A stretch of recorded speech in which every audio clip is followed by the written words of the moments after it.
New York City, October 25th, 1957, 10:15 a.m. 5 minutes before Albert Anastasia walked into the Park Sheraton Hotel barbershop, Carlo Gambino made a phone call. "He's going in now. Do it." Gambino hung up, lit a cigarette, waited. His boss, Albert Anastasia, had no idea. No idea that Gambino had been planning this for months. No idea that the commission had approved it. No idea that 2 hitmen were already in position, waiting in the hotel lobby. No idea that his own underboss had just ordered his execution.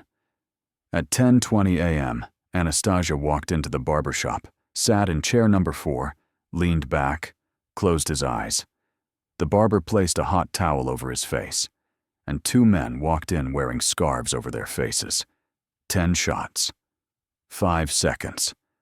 Albert Anastasia, the Lord High Executioner, the man who'd killed hundreds, the boss who'd built Murder Inc. into the most efficient killing machine in American history, died in a barber chair, betrayed by the man he trusted most.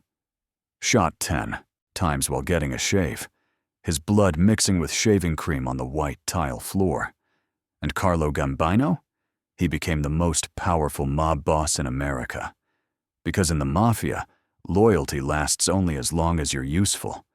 The moment you become a liability, too violent, too reckless, too unpredictable, your own men kill you. Even if you're the Lord High Executioner. Especially if you're the Lord High Executioner. But to understand why Albert Anastasia was executed in a barber chair on a Friday morning in 1957, we need to go back 30 years, to when a young Italian immigrant learned that killing people could be extremely profitable. Albert Anastasia, from longshoreman to Lord High Executioner. Umberto Anastasio was born in Tropea, Calabria, Italy, on September 26, 1902. He immigrated to America in 1919, arriving at Ellis Island at age 17, with almost no money, no education, and no prospects beyond hard labor. He changed his name to Albert Anastasia, Americanizing it, making it sound less obviously Italian. He found work on the Brooklyn docks as a longshoreman, loading and unloading cargo ships. The work was brutal, dangerous, and poorly paid. But the docks were also controlled by organized crime. And young Albert quickly learned that working for gangsters paid better than working for shipping companies. By his early 20s, Anastasia had become an enforcer for the Mangano crime family, one of New York's 5 mafia organizations. He was good at violence, not just willing to kill, but enthusiastic about it. He enjoyed the power, the fear, the respect that came with being known as dangerous. In 1928, Anastasia was arrested and convicted of murdering a longshoreman who'd refused to pay extortion. He was sentenced to death, the electric chair. But after 18 months on death row at Sing Sing prison, his conviction was overturned on a technicality. 4 witnesses who'd testified against him suddenly recanted their testimony. Some claimed they'd been threatened. Others simply disappeared. Anastasia walked free, and he'd learned an important lesson. Witnesses could be intimidated or eliminated. From that point forward, Anastasia built a reputation as the mafia's most reliable killer. If someone needed to die, Albert would handle it. Efficiently. Brutally. Without hesitation. By the 1930s, he'd earned a nickname, the Mad Hatter, a reference to the Mad Hatter from Alice in Wonderland, suggesting he was violently insane. Another nickname followed, the Lord High Executioner, a title that perfectly captured his role as the mafia's chief assassin. Murder Incorporated, the killing machine. In the early 1930s, organized crime in New York underwent a transformation. Lucky Luciano reorganized the Italian-American mafia into 5 families, creating the Commission, a governing body that would settle disputes between families and coordinate criminal operations. But the Commission needed enforcement. They needed a way to eliminate people who threatened the organization, rival gangsters, informants, troublesome businessmen, without individual families getting blamed. They needed deniability. The solution was Murder Inc., a group of professional killers who worked for the commission as a whole, not for any single family. Murder Inc. would handle all authorized killings. If a boss wanted someone dead, he'd request commission approval. If approved, Murder Inc. would handle the execution. The system was brilliant. It centralized violence, prevented unauthorized murders that might attract law enforcement attention, and ensured that killings were professional and efficient. Albert Anastasia became one of Murder Inc.'s top operatives, eventually becoming its de facto leader, alongside Louis Lepke Buchalter. From roughly 1933 to 1940, Murder Inc. carried out an estimated 400 to 1,000 contract killings across America. The exact number is unknown because many bodies were never found. Some were buried in remote locations. Others were dissolved in acid. Some were dumped in the ocean weighted with concrete. The organization operated with terrifying efficiency. When the commission approved a contract, the target's information would be passed to Murder Inc.'s leadership. Anastasia and Buchalter would assign the job to specific killers based on location and expertise. The killers would study the target, learning their routines, their habits, their vulnerabilities. Then they'd strike. Most hits were carried out with guns, simple, effective, quick. But Murder Inc. also employed other methods when necessary. Ice picks through the ear into the brain, leaving minimal external evidence. Strangulation, quiet and personal. Staged accidents, pushing targets off buildings or in front of trains. And in some cases, elaborate setups designed to look like suicide or natural death. The organization had a structured payment system. A typical contract paid between $1,000 and $5,000 per killing, equivalent to roughly $20,000 to $100,000 today. High-profile targets paid more. Difficult jobs paid more. Rush jobs paid more. The killers were professionals. They didn't kill randomly. They didn't kill without authorization. They followed orders, completed assignments, and maintained absolute silence about their work. This professionalism is what made Murder Inc. so effective and so terrifying. Law enforcement knew murders were happening. They knew organized crime was involved, but they couldn't prove connections. They couldn't identify killers. The organization compartmentalized information so effectively that even if one member was arrested, he couldn't expose the entire operation. Albert Anastasia thrived in this environment. He personally participated in dozens of murders, often joining hit teams to ensure jobs were done correctly. He was hands-on, violent, and absolutely committed to the work. His reputation grew. Other mobsters respected him. Civilians feared him. Law enforcement considered him one of the most dangerous criminals in America. And Anastasia loved it. He loved the power, the fear, the respect that came from being known as the Lord High Executioner. But in 1940, Murder Inc. began to collapse. Abe "Kid" Twist Reles, one of the organization's top killers, was arrested and decided to cooperate with authorities. He provided detailed testimony about Murder Inc.'s operations, leading to multiple arrests and convictions. Louis Buchalter was convicted and executed in 1944. Other members were convicted and imprisoned. Anastasia avoided prosecution, partly through luck, partly through intimidation of witnesses. Abe Reles, the key witness, mysteriously fell from a 6th-floor window while under police protection in 1941, dying before he could testify against Anastasia. The official story was that Reles tried to escape. Nobody believed it. Everyone assumed Anastasia had arranged the murder, even while Reles was supposedly protected by police. With Murder Inc. dismantled and Buchalter dead, Anastasia emerged as one of the most powerful and feared mobsters in America. The rise to power, killing his own boss. In the 1940s, Anastasia served as underboss to Vincent Mangano, the head of what was then called the Mangano crime family. But Anastasia was ambitious. He didn't want to be second in command. He wanted control. And Vincent Mangano was in his way. On April 19, 1951, Vincent Mangano disappeared. His brother, Philip Mangano, was found shot to death in a marsh in Brooklyn. Vincent's body was never found. Everyone in the underworld knew what had happened. Albert Anastasia had killed both Mangano brothers and taken over the family. Anastasia appeared before the commission and claimed that Vincent Mangano had been planning to kill him, that he'd acted in self-defense. The commission, which included powerful bosses like Frank Costello and Joe Bonanno, chose to believe him. Or at least, they chose not to challenge him. Anastasia was too dangerous to confront.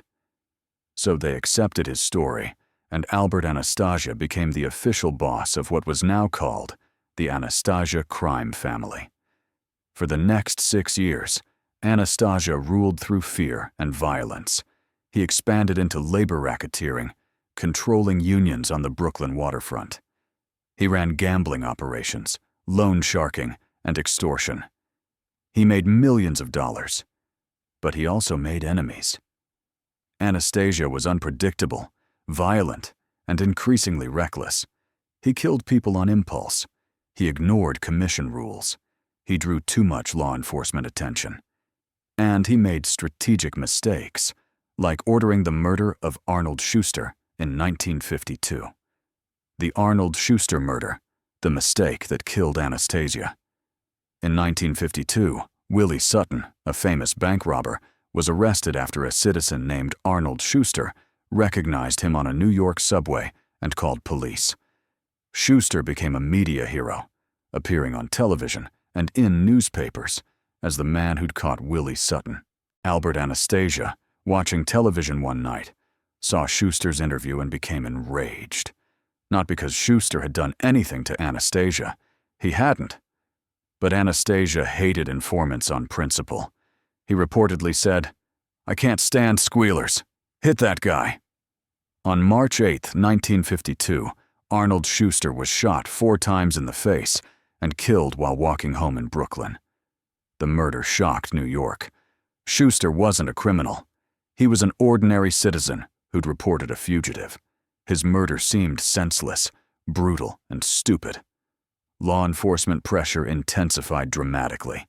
The FBI, NYPD, and other agencies focused enormous resources on solving Schuster's murder. And everyone in the underworld knew who'd ordered it: Albert Anastasia. The commission was furious. Anastasia had violated an unwritten rule. Don't kill civilians. Don't attract unnecessary attention. Don't give law enforcement reasons to crack down on organized crime. But Anastasia didn't care. He was the boss. He did what he wanted. And this arrogance would eventually get him killed. Carlo Gambino, the quiet assassin. Carlo Gambino had been Albert Anastasia's underboss since the early 1950s. Gambino was the opposite of Anastasia in temperament. Where Anastasia was loud, violent, and impulsive, Gambino was quiet, calculating, and patient. Where Anastasia drew attention, Gambino worked behind the scenes. Where Anastasia made enemies, Gambino made alliances. By 1957, Gambino had concluded that Anastasia was a liability, too violent, too reckless, too likely to bring down law enforcement heat on the entire organization. And Gambino wanted to be boss. So he began building a case with the commission. He met secretly with other family bosses: Vito Genovese, Joe Profaci, Tommy Lucchese. He argued that Anastasia was out of control, that he'd killed Arnold Schuster without authorization, that he was violating commission rules. He suggested that Anastasia needed to be removed. The commission agreed. But they needed someone to actually carry out the hit, someone trustworthy, someone who could get close to Anastasia, someone like his own underboss. Carlo Gambino volunteered. The Appalachian meeting, the gathering that exposed the mafia. The commission scheduled a major meeting for November 14th, 1957, at the estate of Joseph Barbara in Apalachine, New York. Over 50 mafia bosses from across America were expected to attend, the largest gathering of organized crime leaders in history. One of the agenda items, discussing Albert Anastasia's murder and officially recognizing Carlo Gambino as the new boss of the Anastasia family. But the meeting had to happen after Anastasia was dead. They couldn't discuss his removal while he was still alive and powerful. So the timeline was set. Kill Anastasia in late October, then hold the Appalachian meeting in November to formalize the leadership change. Carlo Gambino began planning the hit. October 25, 1957, the morning of the murder. Friday, October 25, 1957, started as a normal day for Albert Anastasia. He woke up in his Fort Lee, New Jersey mansion. He had breakfast with his wife. He read the newspapers. He had no meetings scheduled, no pressing business. Just a regular Friday. Around 10 p.m., Anastasia told his wife he was going into Manhattan to get a haircut at the Park Sheraton Hotel barbershop, his regular barber, where he went every few weeks. His bodyguard, Anthony Coppola, drove him into the city. But when they arrived at the hotel, Anastasia told Coppola to wait in the car. He didn't need protection in a barbershop. Coppola, following orders, stayed with the car while Anastasia went inside alone. This was the setup. Gambino had known Anastasia's routine, had known he went to this barbershop regularly, had known he'd be alone, vulnerable, relaxed. At 10:15 a.m., Gambino made the phone call. He's going in now. Do it. Two men, later identified as members of the Gallo crew from Brooklyn, possibly Larry Gallo, and another unidentified shooter, were waiting in the hotel lobby.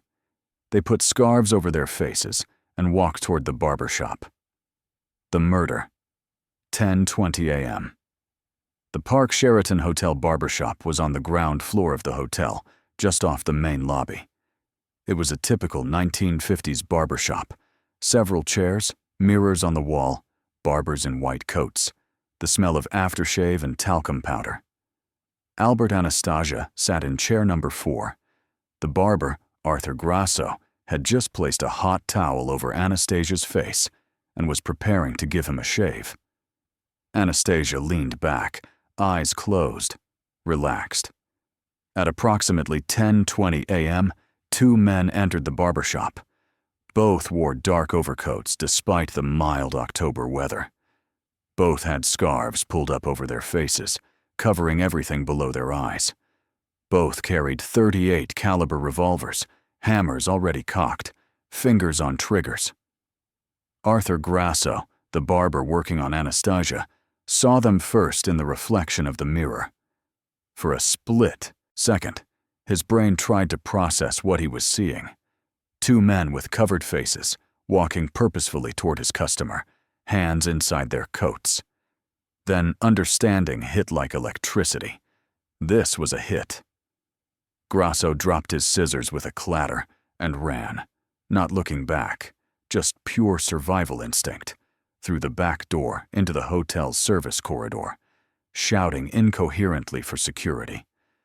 The sound of the dropped scissors made Anastasia react. His eyes were still closed beneath the hot towel, but his body tensed, his hand starting to move toward the towel. The two gunmen were now 10 feet away from chair number 4. Moving fast. No hesitation. Professional. 5 feet away. Albert Anastasia pulled the hot towel from his face and opened his eyes. In the large mirror mounted on the wall directly in front of him, he saw them. Two men with guns, 3 feet behind him, weapons raised. For perhaps half a second, maybe less, Anastasia's brain processed what was happening. Betrayal, assassination, death. His body reacted before his mind could form a plan. He tried to push himself up from the reclined barber chair, his hands gripping the armrests, his legs trying to find purchase on the footrest. The first gunman fired. The bullet, traveling at roughly 900 feet per second, hit Anastasia in the back of the head, just above the neck. The impact threw him forward. Blood erupted from the entry wound, but Anastasia didn't die. Not yet. Adrenaline, shock, and raw survival instinct kept him moving. He managed to stand, wobbly, disoriented, bleeding, and turned toward his killers. Or tried to. In his confusion, whether from the head wound or from disorientation, Anastasia lunged forward toward the mirror, perhaps trying to attack the reflection he'd seen, perhaps trying to reach for something, perhaps simply losing control of his body. His hands hit the mirror. The glass shattered. Shards fell like rain. The second and third bullets hit him in the back and shoulder as he fell forward. The fourth bullet hit his hip. The fifth entered his side. Anastasia collapsed to the floor among broken glass and pooling blood, his body convulsing, his white barber's cape now soaked red, shaving cream still visible on portions of his face, a grotesque contrast to the violence. When they were certain he was dead, they walked calmly out of the barbershop, through the hotel lobby, and out onto the street. They disappeared into a waiting car and were never identified. The entire shooting lasted approximately 5 seconds. 10 shots fired. 5 hit Anastasia. Albert Anastasia, the Lord High Executioner, the boss of Murder, Inc., one of the most feared mobsters in American history, died on the floor of a barbershop, his blood mixing with shaving cream, his body surrounded by broken glass. The aftermath. Nobody saw anything. When police arrived at the Park Sheraton Hotel minutes later, they found chaos. Albert Anastasia's body on the floor. Blood everywhere. Broken mirror. Shell casings. Witnesses. But nobody had seen anything useful.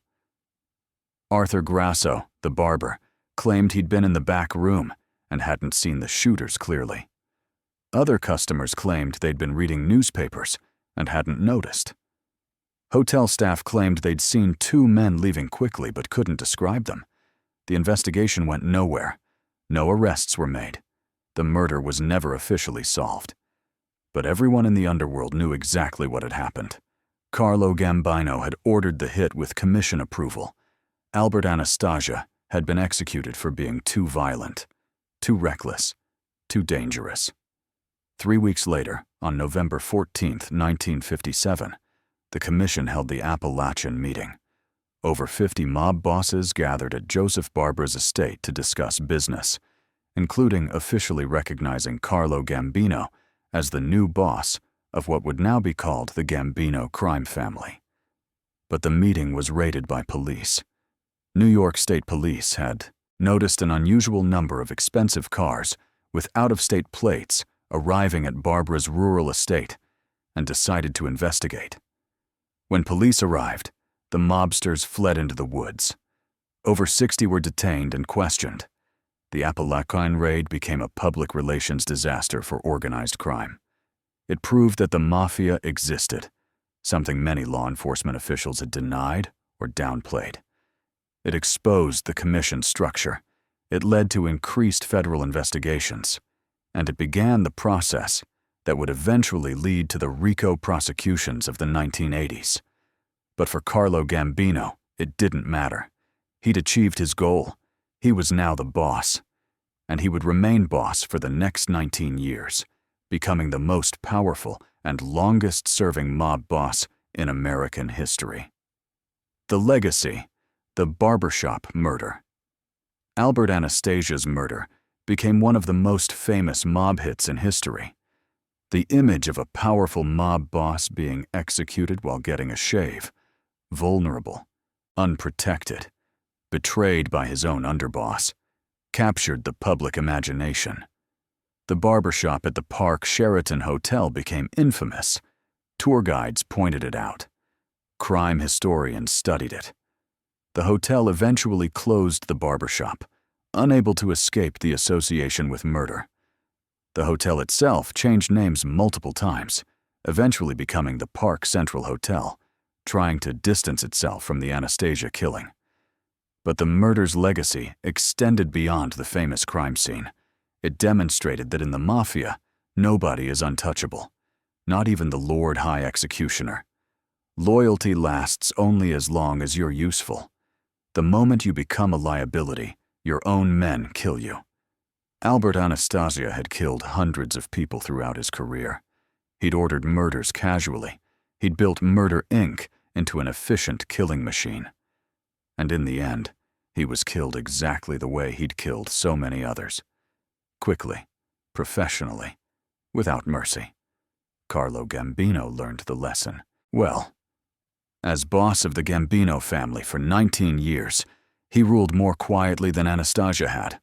Less violence, more diplomacy, more careful. And he died of natural causes in 1976, in his own bed, surrounded by family, a fate that almost no mob boss achieves.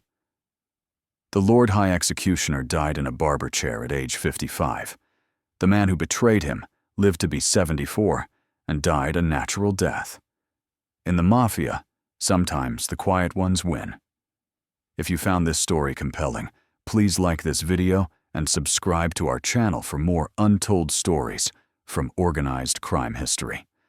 Hit that notification bell so you never miss an episode. Thank you for watching.